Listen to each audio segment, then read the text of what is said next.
Hi, my name is Amy Kuruvilla. I'm an Anglo-Indian Australian who is passionate about freedom, justice, and shifting mindsets.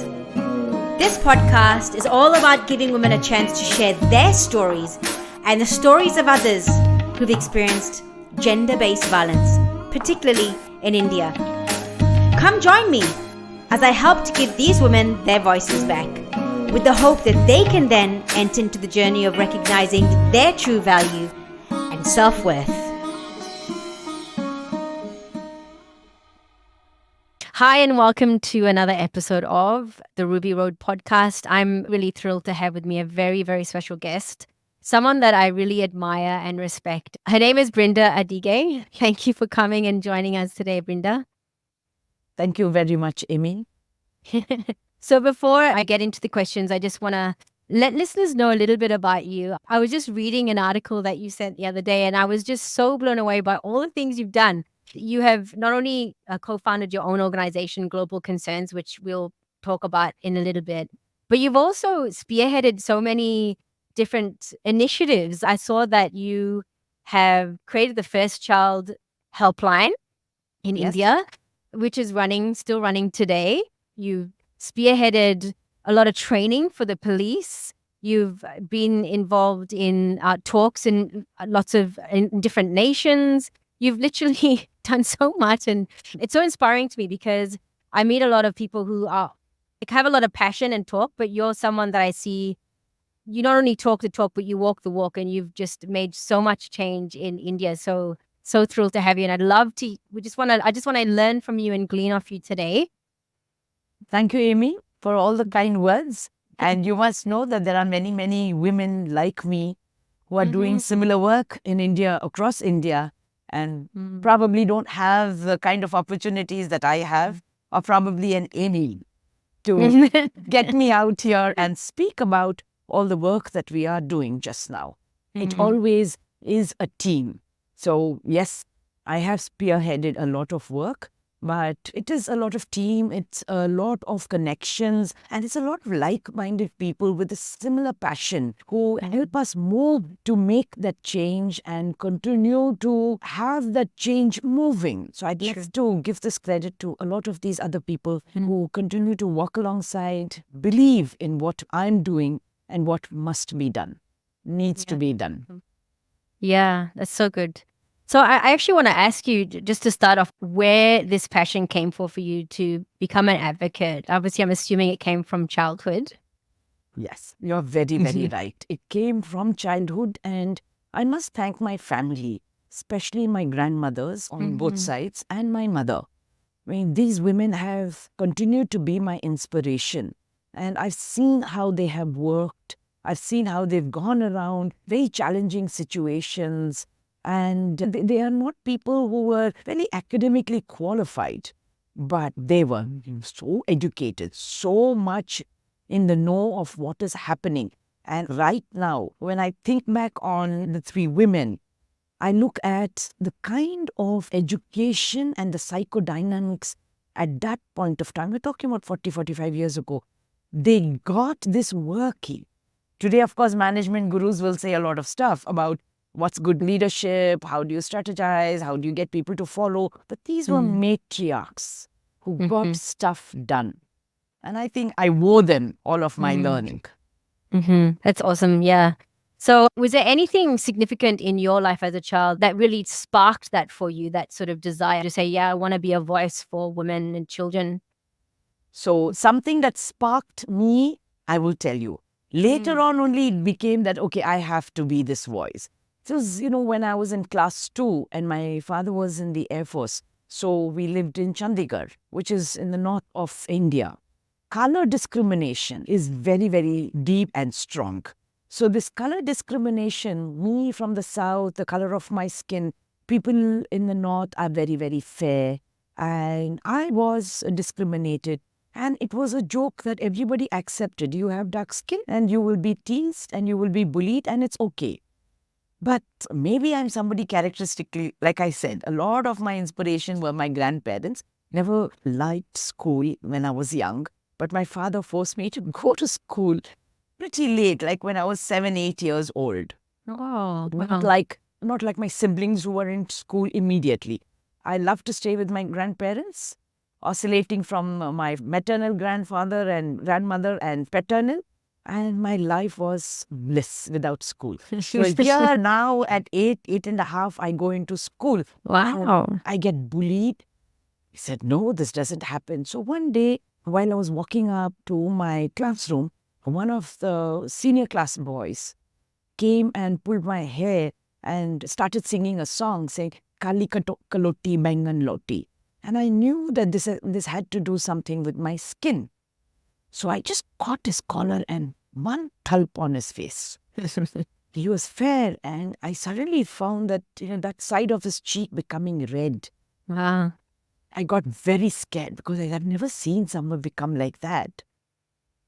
I put some spit and tried to rub. That guy was in a shock. And he cried, and I also cried, and we both went into the classrooms. He went to his classroom, I went to mine. By lunchtime, we were called to the principal's office, and in my diary, it was written that tomorrow I must bring my parents to see the principal. He was also asked to bring the parents. Both of us came. My parents came, and they kept asking, what did you do? What did you do? I said, no, the principal will explain to you, because I was so scared to say what I did. And when we went to the principal's office, she said, please tell me why you hit him. You know that this is not allowed. I said, no, but you must ask him what he did first. So she said, no, you tell me. I said, no, you're asking me why I hit him. So you need to ask him what he did, because he did something first and it was a reaction from my side. So it's not fair that you ask me why I did what I did. In those days, it was you kneel down.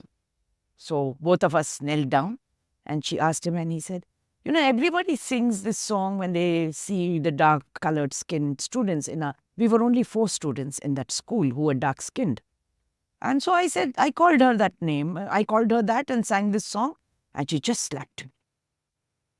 So she looked at him and said, do you know it is wrong to make fun of people, bully people because of the color of their skin?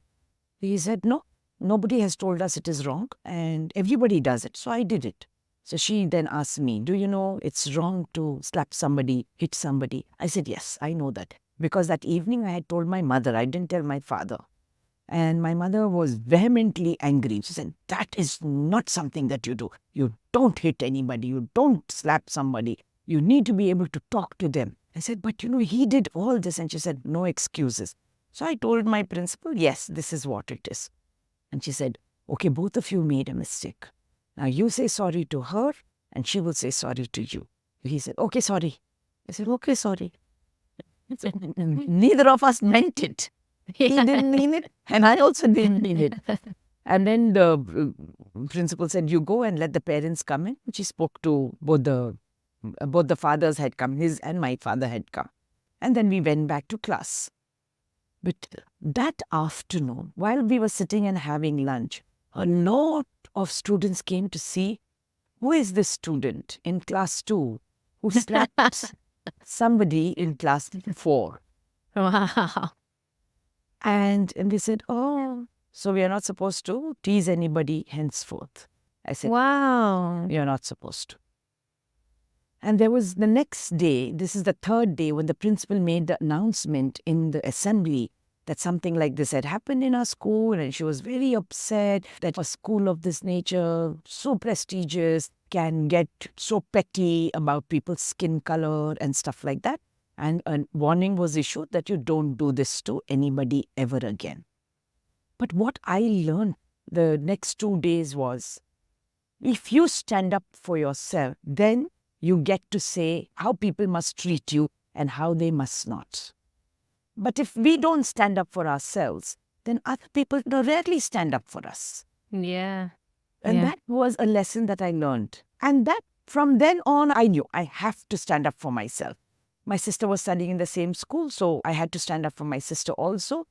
As I grew older, I found that there's some people who are loud, who, I don't know, you call them brave or bold or whatever you want to use, and say, I have to stand up for others who may not be willing to or who may not have the courage to stand up, or who just say, I've forgotten everything that's happened to me. I don't even bother about it. Because when I asked my sister, she said, I don't bother about that. I was getting angry. Why are you not bothered? She said, bothered. But I also found that I must stand up. Somewhere they may be hurt.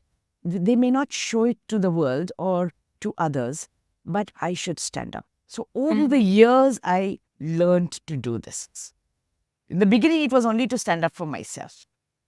Now I believe that I have to stand up for myself all the time for various reasons, because since that dark skin episode, I've witnessed a lot more. That I'm a woman, that I belong to a certain community, that I follow a certain religion, that I speak a certain language, that I eat certain kinds of foods. And some people like it, some people don't like it. And those who don't like it want and will tell you, this is not okay. This is not fashionable. This is not acceptable by a majority of us. So we want you to be different, to change. And that's where I realized that I have to be able to do what I want to do without harming and hurting anybody. It doesn't give me a right to say that I'm going to push you and stand in that place simply because I want to stand. But I can stand somewhere or wear whatever attire I want, eat the food that I want, speak the language that I want, pray to the God that I want, without harming or hurting anybody else. And I continue to do that to date. Yeah, wow. That's amazing. I love that. I'm just curious, have you found that it has been slightly challenging as a female stepping into the spaces? Yes, it's always challenging. So I am talking when I started work in 1991. It's always been a challenge because people don't expect women to speak up and address issues or talk about topics that usually women don't talk about. So we're talking about sexual violence. We're talking about sexual harassment. We're talking about women being treated on par with men. You know, I come up and speak and they say, okay, you know, all the women can sit this side and here. Nothing is told. Who's going to sit this side? It's just automatically, I must understand that men will be sitting there. It doesn't matter who those men are. So I will actually come and ask and say, no, I want to sit here. Oh, why do you want to sit here? I said, because you told me to sit there. I don't want to sit there. I will sit here. Yeah. I don't know why you want me to sit on the other side. So as a woman, it's always a challenge. And I started off my work with street children. And one of the work or job description for me was also to advocate on behalf of street children with the police. So I asked the other people in the organization, can you please share experiences with me so that I will be able to go and do this job? Because it's so new to me. I've never really done anything like this. All my years, I've never had to advocate on behalf of somebody with the police. And police in India, then and now too, is a force, you know, people are afraid of. It's an authority that is always scary. And you don't really walk up to them and say, listen, I have a complaint to make. So that time when the job was given to me, it was my first job. So I didn't want to say, no, I'm not doing it. I will do it, yeah. And everyone in the organization said, none of us have any experience. You learn on the job. I said, thank you. I'm not backing out. No, yes, I will learn. Because by then I had got it into me. I'm advocating on behalf of the children living on the streets, the most vulnerable, the most downtrodden, and the ones police will get first, no matter what and who gives you a complaint. So I said, now, should I just go into a police station and find out whether something is happening with children? And they said, no. Don't call for trouble. Somebody will let you know if there is a child who has been picked up by the police. Then you go to the police and you advocate and this and that. So I said, okay, fine. I waited a couple of days. Nothing happened and I was so happy. I was praying that, let the police be good to everybody. Let nothing happen. Because I was much more scared than everybody else to go to the police station. But this first case that came was about 3 children who were picked up by the police early in the morning, aged about 8, 9 and 11. And apparently they were in the police station for about 2-3 days. And somebody got to know about it and came and told. So I walk up to this police station and I went to meet the sub-inspector and I said, there are our children that you have kept in the locker. So he said, what do you mean by our children? I said, I work with this organization and these children come and spend the night at this place. We tell them not to spend the night on the streets for their own safety. They haven't been coming to the shelter the last 3-4 days. And somebody told us that they are in your station. So he said, well, I have a right to keep them because there's a complaint against them of theft and robbery and all kinds of things. So I'm not going to let go of them. So I went back to read up if there's any kind of a law that says children cannot be kept inside the police station. So yes, there was this law. So I walked up again to him later in the afternoon and I said, you can't keep children inside because as per this law, you have to produce them before the magistrate by so and so time. And he said, I don't understand why women like you, I don't know what he meant by women like me, but women like you just have nothing else to do. Get married, look after your family. Why are you making our life miserable? All of you people go to college, come back and quote the law to us. And I said, well, I'm quoting the law to you because you're the enforcer of the law. But I did not depute you to tell me what I must do with my life. So shall we discuss the law that I'm quoting with you? Or should I take the matter, escalate it elsewhere? And then he said, okay, you wait. I'll talk to you later because I have other important business. So, for whatever reason, I said, okay, let's be patient and prudent and not quote the law there. I don't want somebody getting hurt because of me quoting this law. I waited out then. 1 hour, 2 hours. By then, passers-by, all of them looking at me. What is this woman, well-dressed, standing in front of the police station? So, 2 women, as they walked, they asked me and said, why are you standing at the police station? Do you need any help? Is there any way that we can help you? So, at that time, the regional language Kannada, I was not too good in Kannada. So, when I was narrating to them, it came out like, my children are inside the locker and the sub-inspector is not allowing them out. So, in the next 10-15 minutes, we had like 15 people standing out there and saying, but what did your children do? I said, whatever he says my children did, they didn't do. So, and then I was about 24 years old and they asked me, so how old are the children in there? I said, one is 8, one is 9 and one is 11. So they were kind of baffled, looking at me, my age and the number of children I'm talking about who are inside.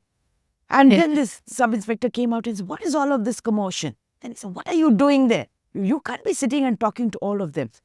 And before I could speak, a lot of the others said, her children are in the lockup.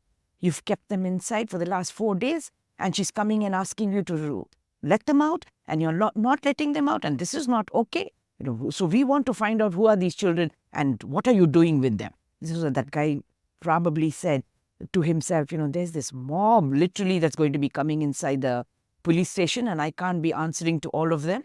So he told me, you come in and you can take the children and go with you. So I looked at everybody and I said, thank you so much. You people made it. Without you, I wouldn't have been able to get the children out. So then they said, okay, now that he's giving you the children, sending the children with you, why don't we all go? I said, no, till I bring the children out, all of you be here. Because I knew that this was my bargaining chip. Yeah. So, of course, out of the 15 of them, maybe 5-6 of them left. But a majority of them continued to stay there. Wow. So I went inside and then he said, what do you mean by, having like a politician calling all of these? I said, I didn't know I was doing all these things. They asked me and I said what was happening. So he said, now give me an undertaking that you're taking the children with you and you will ensure that they are safe and they will not get into any kind of antisocial activities. So I was ready to give anything. I didn't know much of the law at that time. So I gave an undertaking and I took the children with me and I went. I go back to office and I said, I've released them. So the entire office came to see the children and see me. And they said, you know what? We've been trying for so many years to get children out. We never get them till they go to the magistrate's court and then we get them released. I said, oh, that was a big drama that happened. That is for another day. I'll tell the story. But we've got the children out. Then my director asked me, what did you do? I said, I gave an undertaking of this nature and they let the children out. Why did you give an undertaking? How can you guarantee the children are not with us the whole time? They go back into the streets. And what if they get into any criminal activity? They said, no, I can't go back and change all that. What I have done, I have done. But that day, I also learned that an undertaking of that nature, if the children don't live with me, or even if they lived with me, and if they have left my house and gone out for whatever reason, how can the state hold me responsible for things that the state has not set right? The reason that these children are out there working on their own is probably poverty, it's probably alcoholism in the family, probably family breakup, and a lot of so many reasons and factors. And the children are out fending for themselves, eking out a living. Nobody can give an undertaking that we will ensure that they will not get into criminal activities, because these children were not getting into criminal activities. There were gangs of adults on the street who were using these children. And the police know about them. And they couldn't do anything to these gangs. So I had this discussion and reasoning with the director, and I said, so henceforth we will give these undertakings.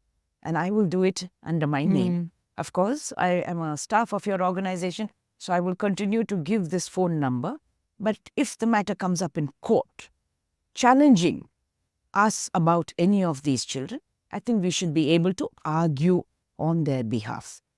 And that was the road to advocacy, because it was a lot of learning, a lot of discussions and debates, arguments, to understand what is the law, what is the role of the state, and what is the role of the family, the parents, the community, and what are the kind of responsibilities we can take or we must take, and what is the responsibility of the state. So that was the beginning of my advocacy and work with police, where we were called by the police commissioner to say, you come now and train the police on how they must behave with children. So that was pioneering, because the commissioner of police invited us to talk to police to say, the argument placing with your own team are also the arguments you must place with the police, because none of us want to just apprehend them and go. We also want to address these issues, but with one force or one arm of the government can't do it by themselves. So the police must become sensitive to why the children are on the streets and what is the role they can play to protect the children there. So that was how I got into training police to become child-friendly and sensitive. Ah, wow. Okay. Oh, that's all amazing. So you also co-founded Global Consents? How long ago was that? Okay, so right after the police training, UNICEF came forward and supported us to prepare a module for child-friendly police. And I think it was one of the first modules that we prepared in 1994. It was translated in about 8 different languages for different states in the country.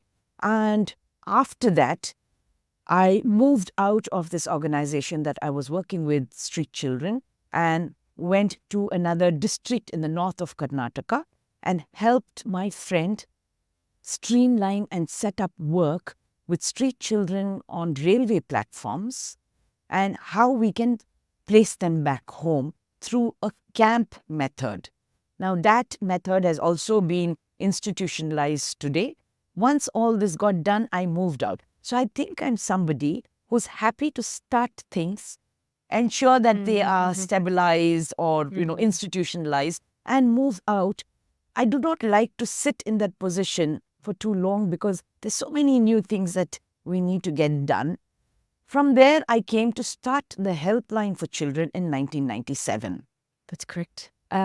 When I went around talking about a hotline, I didn't call it a helpline at that time.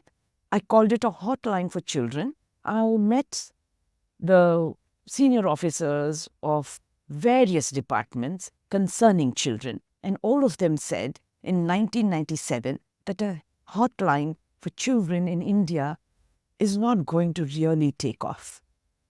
So it's better that I put my energies into something else. And I said, okay, now I've met 6 of them, and these are the cream of our society. They're the bureaucrats who know the best, because they also form policies, make budgets, and execute programs. And I do not know so much. So I said, okay, let's walk back. As I was walking back, I was crossing the police commissioner's office. And I said, okay, I haven't met the police commissioner. I've met all the other bureaucrats. Now let me go and meet this guy and sound my idea out to him. So I went and I gave my name in, and they said, you have to wait. I waited for about 2-3 hours because I had really nothing to do, you see. So I said, this is my last stop. After this, I'll give a nice thought and decide what I must do next. So the police commissioner then asked, later in the evening, I went around, I think 1 o'clock, and he went out for lunch. He saw me sitting there. He came back. He went for another meeting. He came back and he saw me sitting there. And he said, just bring that woman in here. Because I've seen her like 3 times and she's still sitting there. So he called me and he said, how can I help you? I said, I think I want to help you. And he said, okay, sit down. I said, I have an idea, and listen to me and see whether it might work, because that's going to make police really different from what they are today. So he said, okay, because he was so amused that I'm going to be giving this idea for him, helping him. To help them. Because everybody comes to the police commissioner for help. So he said, oh, what's the idea? I said, okay, so this is the idea. I think the police must start a helpline for children, exclusively for children.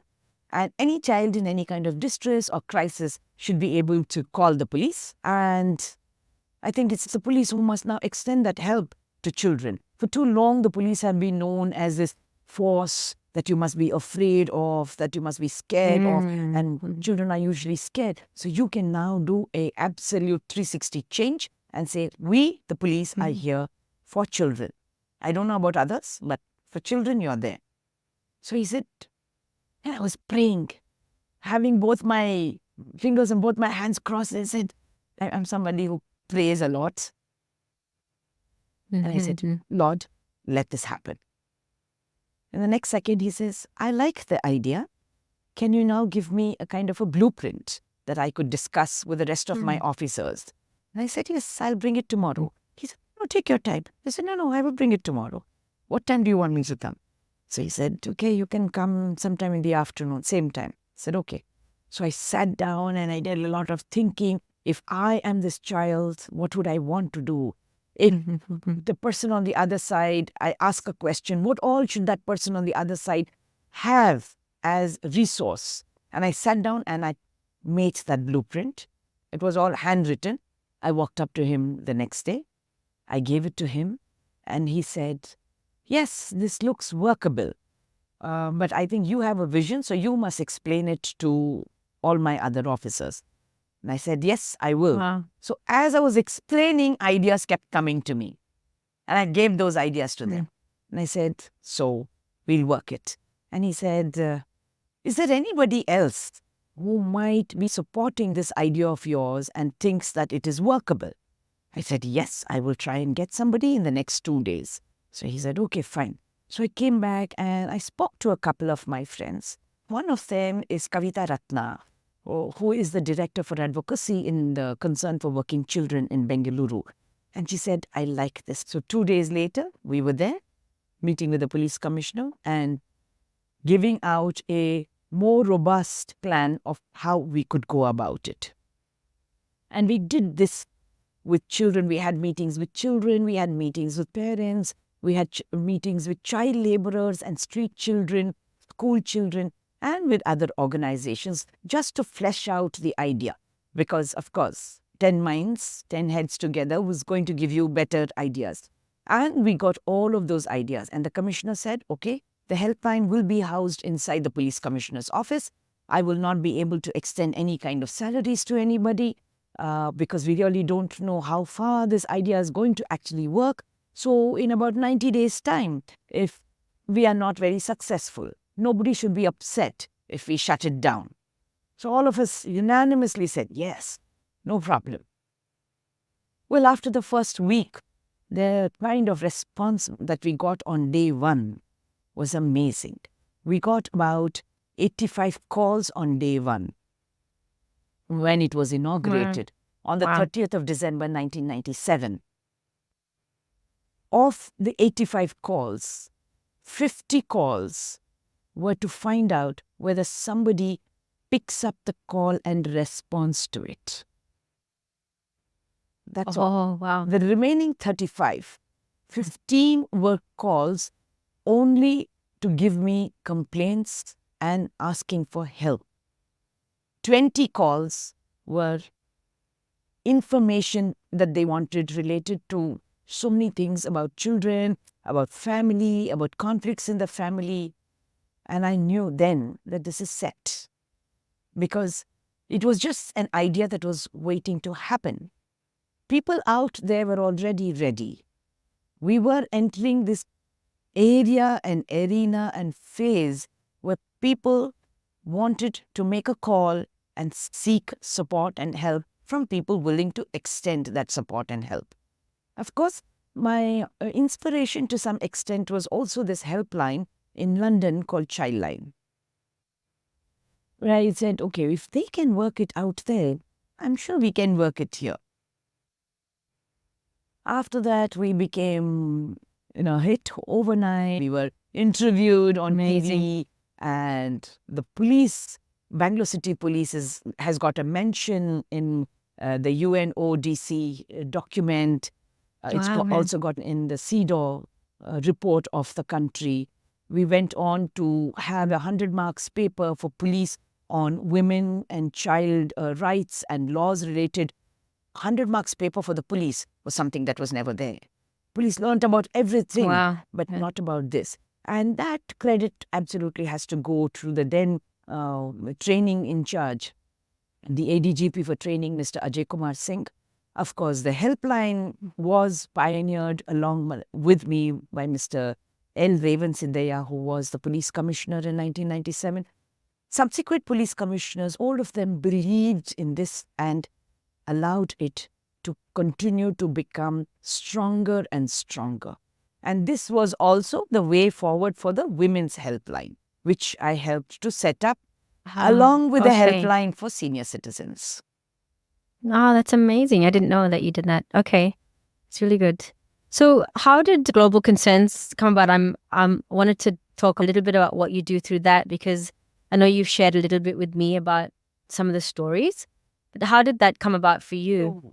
While I was in Makkala Sahayavani in 2005, yes, there was a case that had come to us. This girl was about 14 years old, and a boy in the village had forcibly taken her from her home and decided that he wants to marry her. And she didn't know how she reached wherever she reached. This guy supposedly married her, and we got a missing complaint from the family, and we began to look for her. And after about 2 weeks, we found her and placed her back with her family. But after about a month, the mother noticed that she was pregnant. Of course, she was going through counseling, and child marriage is a violation. There is a law that children cannot be married off, minors cannot be married off. And at that time, even today, irrespective of the age of the child, here, of course, the boy was a major, the girl was a minor. There are social sanctions that a marriage must never be broken. Irrespective of what the woman feels, the girl feels, she must remain married. The girl was going through a lot of counseling, and abortion is not something that anybody even thinks of. So while the counseling was for this child, the child was, of course, there, with another child.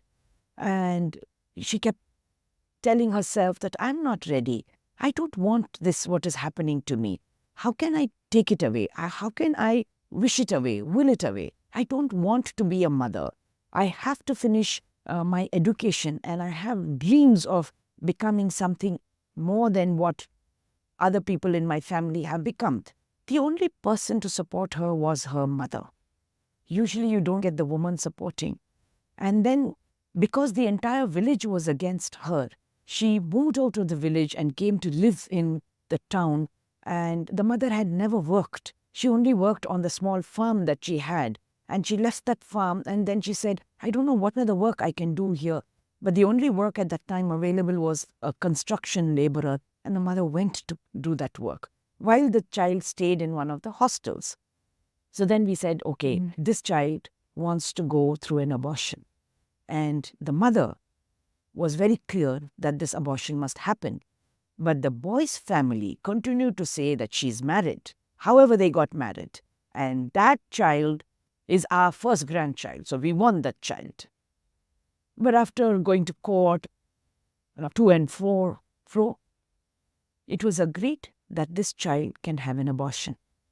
So just before she was about 3 months, the abortion happened. And the girl continued to have her education. During that time, we found that Makkala Sahayavani cannot take up this case. We are a helpline housed inside the police commissioner's office. We are not a registered organization. And to file a case in court, it either has to be an individual or an organization. And even though the judge had handed over this child's guardianship for that 2-3 months with me as Brinda, as an individual, we also found that it was not right. Because how many children can I become guardian to, or any individual in MSV? Yeah. That's when I started to think of registering an organization. Beautiful. Okay. So I know when we met, I'd love you to share that story that you shared with me. Because the Global Concerns, obviously, they work with children, but also I know women who have been victims of abuse and violence in their home. Maybe if you could share a little bit about the case that you shared with me. Because there are listeners, a lot of my listeners are in the West. So this is a very far removed kind of concept, the mindset of a woman.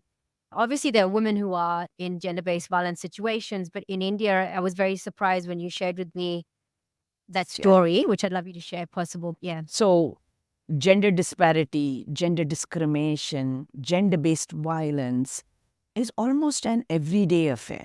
I'm sure it is the same across the world. But if you look at my country, it's largely patriarchal. And sadly, it's women who are greater proponents of patriarchy across the world also. And we women have been told time and again that it is your responsibility to hold the family together. It is your responsibility to suffer any form of violence from your husband because he's just next to God.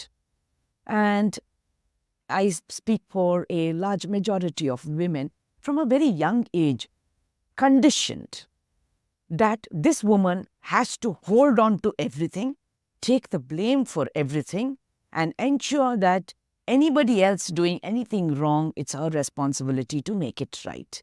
So if your husband beats you, he beats you because he loves you so much. And then you might have made a mistake. So he's trying to correct you. And when you're married and your husband gets upset and angry, well, if he doesn't beat you, who else will beat you?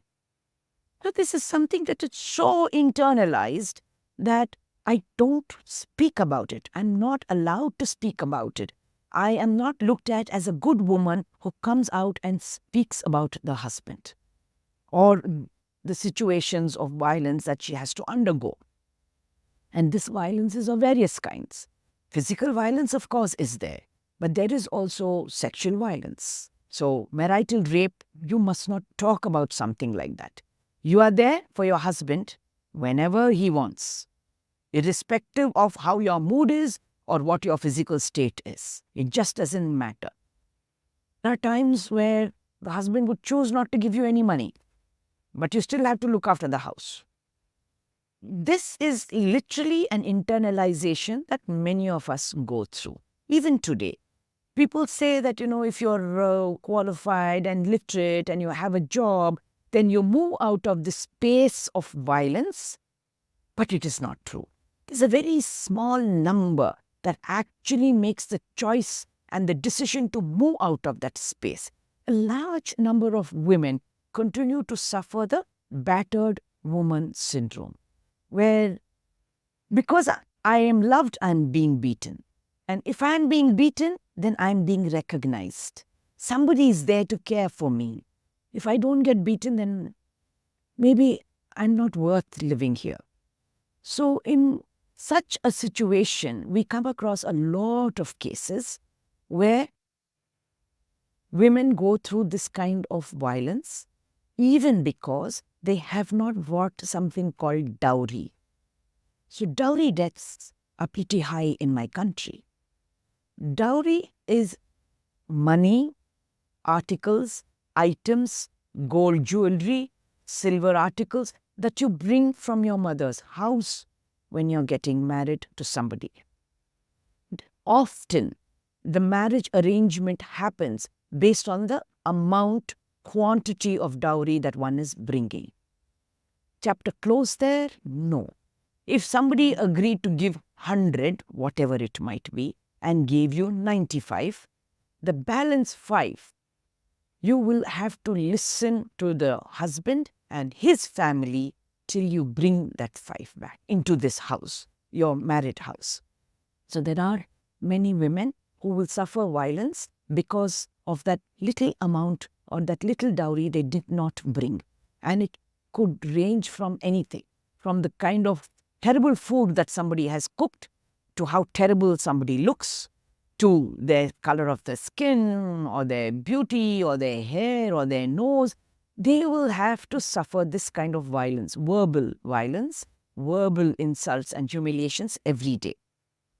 The other thing is that you need to give birth to a boy child. Your first one absolutely must be a boy child. But for by some chance, that is not a boy child. Your next should be a boy child. Now, if your third one does not happen to be a boy child, then you have to be sent back to your parents. Oh. So there was this one case where this lady had all 3 children, girl children. She had to suffer the violence from the day she gave birth to the first girl baby. And by the time the third girl baby was born, and this child was about 11 months or 13 months old, this man poured kerosene on her and lit her up. And he just walked out of the house. And he said, I hope you're dead by the time I come back. The children shouted, screamed, the neighbors came, and then we also went in over there. Our office is in the slum, a little away from where this incident happened. And by the time we reached, it was about 10-15 minutes. Go to the hospital. She had about 90% burns, and the doctors told us that there's really no way we can save her. So much of her skin is burnt, and we're only trying to ease all the pain that she is going through. Oh, we have something called as dying declaration. When a woman or a man, but usually it is a woman, makes a dying declaration before a doctor and a lawyer and a police person, that declaration, clubbed with the first information report that the police will file, could get this man behind bars for a very, very long time. And he will have to serve his sentence there. So we were talking to this woman, telling, can you give this dying declaration? Because the entire community knows what happened. Your children are telling what happened. So can you make that statement? Because by law, we want her to be able to make that statement. The doctors were there. There was a lawyer also present. And there was a policeman from the outpost in the government hospital we had taken her to. The first round, she gave the complete statement. And she said, yes, all these things happened. Then her mother and her mother-in-law both sit next to her and say, you know, the statement that you gave is going to put your husband away for about 35 years. So your children, of course, will not have a mother because doctors said you will die in the next 2-3 hours, but they will also not have a father. Do you really want that statement? Do you really want to punish him? What happened was a mistake, and he's already apologizing for it. So don't you want your children to have a father? And this woman, you know, that state of mind, you're in severe, excruciating pain. and somebody talks to you like this, of course she's bothered and worried and concerned about her children. For her it is, I'm going to die. Whatever I suffered and tolerated to date, I did so for my children. And doctors say that they can't keep me alive or I won't be alive. And then she asks the mother-in-law, but you know what your son did. And the mother-in-law was crying and, apologizing and say, yes, I know what he did. And, I don't know how this fellow was born, of my stomach, my uterus, of me, all of those kind of emotional talk. And then she said, but you know what? Your children can be safe. Your younger sister can be married off to him, and she will look after your children. And if she is lucky, she might have one or two of her own. I guarantee you, we will be a happy family. Of course, we will always miss you. We'll always remember you. There will not go a day where we will not think of you. And your children, of course, love you. And all her children are standing near the bed. And she says, okay, will not sign that dying declaration, because she has to put her thumb impression. She says, I won't sign it. I want my sister to be married off. So then they call the younger sister, who's just about 19 years old. And she puts her hand on her hand and says, promise me you will marry my husband and you will look after my children.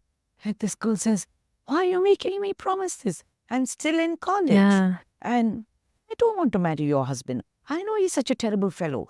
And she says, but you and I love each other so much. Do not do that much for me. Everybody else egging her on, urging. If you can't do this much for your sister, what kind of a sister are you? I mean, this is a sister who allowed you to go to college. She didn't go to school. We were, we were a poor family and we could only send one child to school. So we sent you to school. And she gave up everything for you. And don't you remember she got you something on that Christmas? Don't you remember she bought you something on that Deepavali? And you wanted this and she got it for you. And this poor thing didn't open her mouth. Because she was crying and she said, no, I'm not talking. I'm not talking. And of course, after 2 hours, this woman died. And, the way all of them literally connived. They made all the 3 children stand next to this sister of hers, this young girl, who herself is a child, still in college, and said, now onwards, look up to her as your mother. Oh my God. When all the ceremonies are completed, because in India we have many ceremonies. Once a person dies and we do a 3rd day and we do a 11th day or 16th day or a 40th day, all of these kind of things. And then within the next 1 year, for the first year anniversary, the marriage must happen. So that's how it happened. Wow. We have no say there. We cannot force anything there. And we know it was a crime committed. The law calls for this person, the one who has been affected, to make that declaration. Without that, there is no case. There is no statement. So the fellow went scot-free. Of course, he does the same thing with this woman. But thankfully, My goodness. this lady said that I will get married and all of it, but you will not enter the house till I finish college. So we ensured, because we said, okay, now we're back. And we said, okay, can you give this in writing? We got the mother-in-law to give it in writing, and we told this husband, you can go anywhere. For the next 3 years, you can't come back home. She doesn't want to live there with you. He said, oh, she's my wife. And we said, this marriage happened because of all of this, and primarily for her to look after the 3 children. She's willing to look after. Yeah. She's willing to be their mother. She's willing to also stay in the mother-in-law's house. But she's not willing to have any relationship with you. So, back. And she has every right to file a complaint if need be. And he said, oh, I was told that, after this many months, I can consider her my wife and this and that. And we said, no. If she doesn't choose, then she doesn't become your wife. The girl finished her graduation into a very good job and then called all her family members and said, "These are my children. I'm taking them and I'm going to live my life on my own. And I want this marriage nullified, annulled. Let him give me a divorce. I don't care." And we filed the case in the family court. And she Wow. got a separation, a legal separation. That's great. So Yeah. this is one case that I'm sharing with you. But similar cases, if you look at statistics, you'll see that literally there are about 150, 200 women who die on a monthly basis in Bangalore city, only because of dowry harassment, domestic violence, and various forms of violence that somewhere along the line are socially sanctioned. So as a community, we need to shatter these kind of sanctions that we've somewhere got saying it's okay because it's a woman. And that Yeah. is the bigger challenge. We're going to finish up soon, but just the last couple of questions is just on that. What do you think is the key? I'm assuming many keys, but some of the keys do you think to seeing this come to an end, to seeing reduction in violence against women like this case here? I absolutely believe education to be number one of that key. So when I speak of education, I'm speaking of education that talks about all of this as a violation of human rights. And that it is unacceptable under any circumstances. There is no reasoning, no justification. Number two is the state agencies ensuring that the available laws and policies and mechanisms to extend support and penal action against these violations. Because somewhere along the line, our justice systems are also very patriarchal. Where they don't want to ensure that the law has allowed for a certain penal action to be taken on the accused. And that must be carried out. So, doesn't matter whether it's a man or a woman sitting there. So, we look at the police, we look at the prosecution and the judiciary. A lot of patriarchy institutionalized, which must be shattered. Because otherwise, what's the point of having these laws if you're not going to enforce it to extend justice and protection to the person most in need? Thirdly, it is time for us as families, as communities, as corporates, as institutions to talk about these violations. It is not a taboo to talk about rape. It's not taboo to talk about child sexual abuse that happens in our homes and outside. In fact, research shows that 85% of rape and sexual assault and abuse happens by people known to us. So the victim survivor knows who this alleged accused is, which means my families need to talk about it. Like communities need to talk about it. And understand today that gender discrimination is intersectional. So it is not just a woman suffering belonging to a so-called subordinate caste or a minority religion or minority community, suffering much more. Right now, what we want to do is accept people and believe the Constitution completely. My Constitution is so clear that everybody must be treated with respect and with dignity because that is their right. That is my right. So that education must continuously happen, and these conversations must happen in our homes, with our families, with people we love, with people whom we meet, irrespective of what gender, what caste, creed, color, religion that they might belong to. I think it's time for us to speak about convergence, inclusiveness, sensitivity to people and what their choices are, because it is their right to make that choice.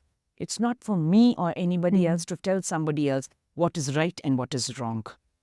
And most of all, it is time for our leaders to speak this language. It's time for our religious leaders to come out and speak this language of inclusiveness, respect, and dignity to all, especially women.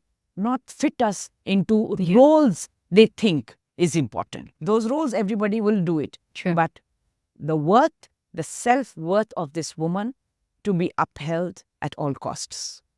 So I guess just to end really quickly, I just wanted to ask you, if someone, let's say, for example, someone is listening overseas, they're not in India, and they're really moved by what you're saying and they feel that they want to do something, what do you think are some things that they can do to make a change in this area, especially in India? One is amplify it. Amplify it in your own communities. And yes, if you have friends in India, you will have to ask them, urge them to amplify the same. 2, if there are resources that can be extended to this kind of work anywhere in India and my own organization also, do share them. 3, if there is any way that you could come to India and be that voice, even for a short while, to amplify, because we need to do all kinds of things. The kind of work we do is right there on the fields.